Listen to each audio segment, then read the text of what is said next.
Nah, jadi kesimpulannya adalah jika kalian butuh sepatu outdoor, sepatu ini bisa menjadi rekomendasi. Nah, jika kalian memang nggak terlalu butuh, ya buat apa kalian beli sepatu outdoor? Karena memang sepatu indoor sendiri itu banyak banget di pasaran. Halo teman-teman, jumpa lagi dengan saya Ari di channel Ari Fun Project. Nah, kali ini saya akan mereview sepatu terbaru dari Yonex, yaitu Yonex Power Cushion 10.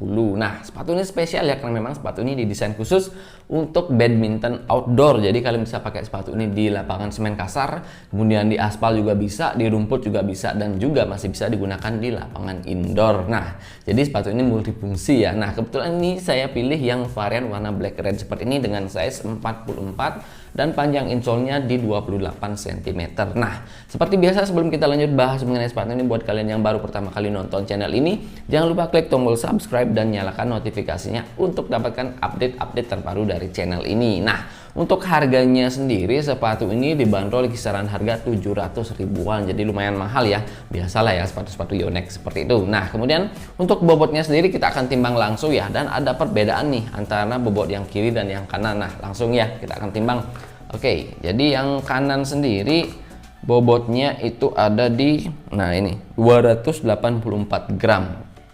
Kemudian yang kiri, nah ini dia ada di 292 gram. Jadi ada perbedaan ya, saya juga nggak ngerti kenapa.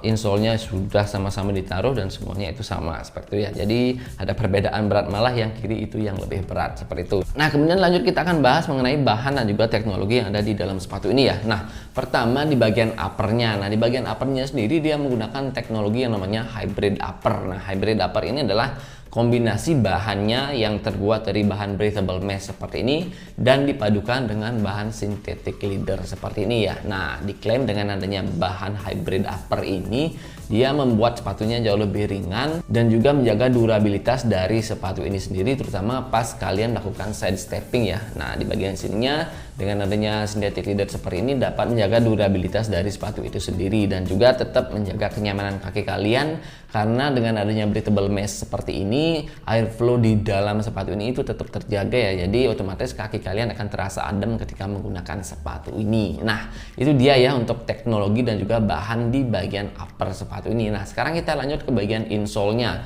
Nah, untuk insole-nya sendiri seperti tipikal Yonex pada umumnya ya, dimana dia masih menggunakan insole yang flat polos seperti ini. Nah, di range harga 1 juta ke bawah memang biasanya Yonex masih menggunakan insole yang flat polos seperti ini ya, agak sedikit tipis juga. Dan kalau kita compare dengan Li-Ning Ultra Pro, nah ini jadi dia sama-sama flat. Nah, jadi Li-Ning Ultra Pro itu jauh lebih tebal dengan harganya di sekitar 500 ribuan seperti itu ya. Nah, jadi kalian bisa compare langsung nih.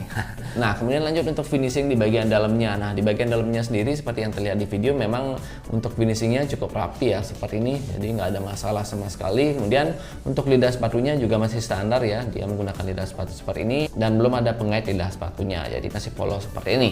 Kemudian untuk spons yang ada di samping kiri kanannya ini cukup tebal dan juga cukup nyaman ketika dipakai ya.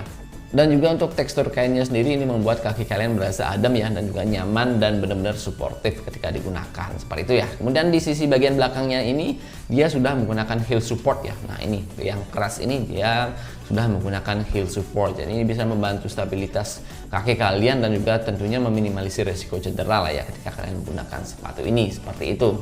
Nah, kemudian selanjutnya untuk finishingnya sendiri ini cukup rapi ya. Nah, untuk jahitan-jahitannya, kemudian untuk cutting-cutting synthetic leathernya ini juga rapi, dan untuk bahan meshnya ini pun sangat berkualitas ya. Dan juga di bagian sini ada sedikit bahan TPU hot melt ya, cuman sedikit di bagian sini. Nah, kemudian selanjutnya untuk finishing lemnya sendiri juga cukup rapi ya seperti ini. Antara bagian upper dan juga midsole-nya ini memang terlihat rapi ya, jadi nggak ada sisa-sisa lem seperti ini, jadi cukup rapi lah. Nah, jadi itu dia untuk bahan uppernya, kemudian juga finishingnya dan juga di sisi bagian dalamnya. Nah, untuk feelingnya sendiri ketika digunakan memang sepatu ini lumayan lentur ya seperti ini. Nah, jadi pasti nyaman ketika dipakai seperti itu. Nah, kemudian kita lanjut ke bagian midsole-nya. Nah, untuk midsole-nya sendiri dia terbuat dari bahan pylon ya. Nah, ini dengan teknologi Power Cushion andalan dari Yonex. Nah, jadi ini teksturnya benar-benar empuk ya ketika dipencet seperti ini ya, tentu ya karena memang dia menggunakan teknologi power cushion itu tadi. Nah, untuk power cushion ini sendiri sudah tentu berfungsi sebagai shock absorption di dalam sepatu ini dan juga merilis energi impact yang terjadi sehingga gerakan kalian akan terasa lebih smooth, kemudian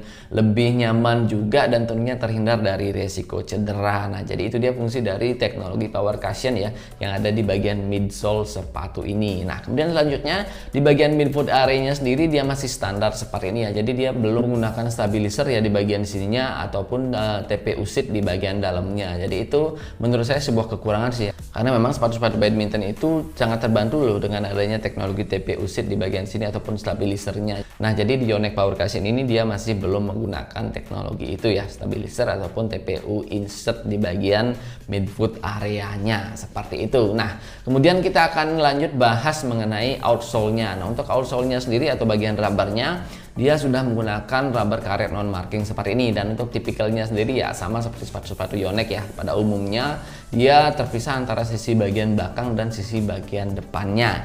Dan untuk teknologinya sendiri dia menggunakan teknologi hexa grip sole. Nah, dimana memang dengan pattern hexagonal seperti ini diklaim dia punya grip yang jauh lebih maksimal seperti itu ya. Kemudian dia juga menggunakan teknologi yang namanya round sole. Nah, untuk round sole ini adalah bentuk sole-nya yang dibuat membulat di sisi bagian depan dan di sisi bagian belakangnya sini. Nah, diklaim dia mampu memberikan support yang lebih maksimal ya, dan juga memberikan all around support pada performance kalian seperti itu. Jadi movement kalian akan terasa lebih luas dan juga lebih stabil, kemudian lebih smooth juga ya dengan adanya teknologi round sole ini tadi. Nah, untuk rubbernya sendiri ini memang sedikit spesial ya. Selain bahannya sendiri yang memang dibuat khusus untuk outdoor, dia juga memiliki pattern grip yang jauh lebih tebal ya. Nah, kalau kita compare langsung dengan Yonex All England 21 yang terbaru, memang terlihat untuk gripnya sendiri itu jauh lebih tebal yang ada di Yonex Power Cushion ini, karena memang dia didesain untuk outdoor, bisa dipakai di lantai semen kasar, kemudian di aspal dan juga di rumput. Nah, jadi dengan rubber yang tebal seperti ini diharapkan dia memiliki durabilitas yang lebih baik jika digunakan di lapangan outdoor seperti itu.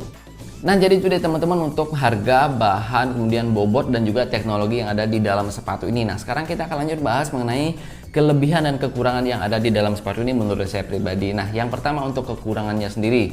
Nah, untuk kekurangannya sendiri ya seperti sepatu-sepatu Yonex pada umumnya dia masih menggunakan insole yang flat polos seperti ini.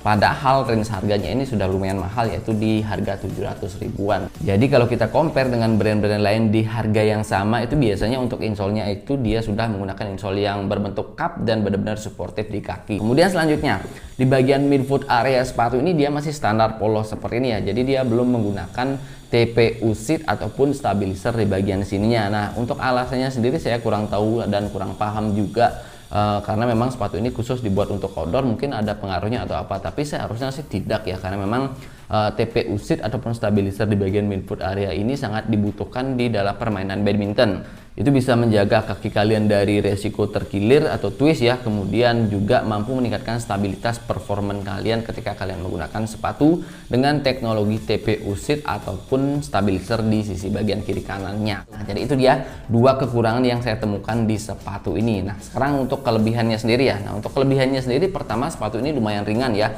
karena memang untuk uppernya sendiri dibuat dari bahan mesh seperti ini dan juga dikombinasikan dengan sedikit bahan synthetic leather seperti ini ya. Jadi berasa ringan sepatunya seperti itu. Kemudian untuk feelingnya sendiri ketika digunakan benar-benar berasa adem ya, terutama ketika digunakan terlalu lama seperti itu, karena memang dengan breathable area yang luas seperti ini otomatis airflow itu tetap terjaga seperti itu.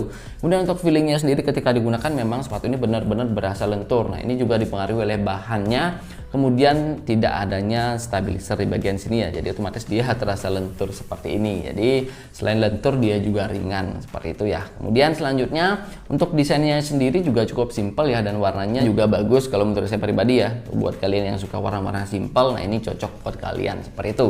Kemudian selanjutnya untuk midsole-nya sendiri. Nah, untuk midsole-nya sendiri juga benar-benar berasa empuk ya ketika digunakan, dan juga benar-benar suportif di kaki kalian. Jadi ini bisa meminimalisir resiko cedera pada kaki kalian ya, terutama pada lutut kalian, karena pas jumping ataupun landing itu benar-benar berasa enak dan juga berasa empuk di kaki kalian seperti itu ya. Kemudian untuk gripnya sendiri, nah ini yang paling spesial ya, karena memang sepatu ini bisa digunakan di lapangan outdoor seperti itu. Nah, dengan bahan yang memang didesain khusus untuk outdoor dan juga patternnya yang memang agak sedikit lebih tebal, jadi otomatis sepatu ini akan punya durabilitas yang jauh lebih tinggi jika dibandingkan dengan sepatu-sepatu dengan rubber yang memang khusus digunakan di indoor seperti itu ya. Nah, untuk mengetahui apakah sepatu ini memang benar-benar sehebat itu sih memang perlu dicoba dulu ya. Nanti saya akan update juga ya, mungkin beberapa bulan ke depan, apakah rubbernya ini masih dalam kondisi bagus ketika dipakai di lapangan semen kasar seperti itu. Jadi mungkin buat kalian yang penasaran ya bisa ditunggu dulu update video berikutnya seperti itu ya. Nah, jadi secara overall kalau menurut saya pribadi dari segi kualitas bahan, kemudian finishing dan juga teknologi dan juga build quality-nya secara umum memang sepatu ini punya build quality yang bagus kalau menurut saya pribadi ya. Tapi kalau kita compare dengan harganya memang ada beberapa kekurangan seperti yang sudah saya jelaskan di awal tadi. Tapi kalau misalkan kalian memang perlu sepatu lapangan outdoor, jadi sepatu ini bisa menjadi rekomendasi buat kalian, karena daripada kalian menggunakan sepatu khusus untuk indoor di lapangan outdoor itu akan jauh lebih cepat rusak.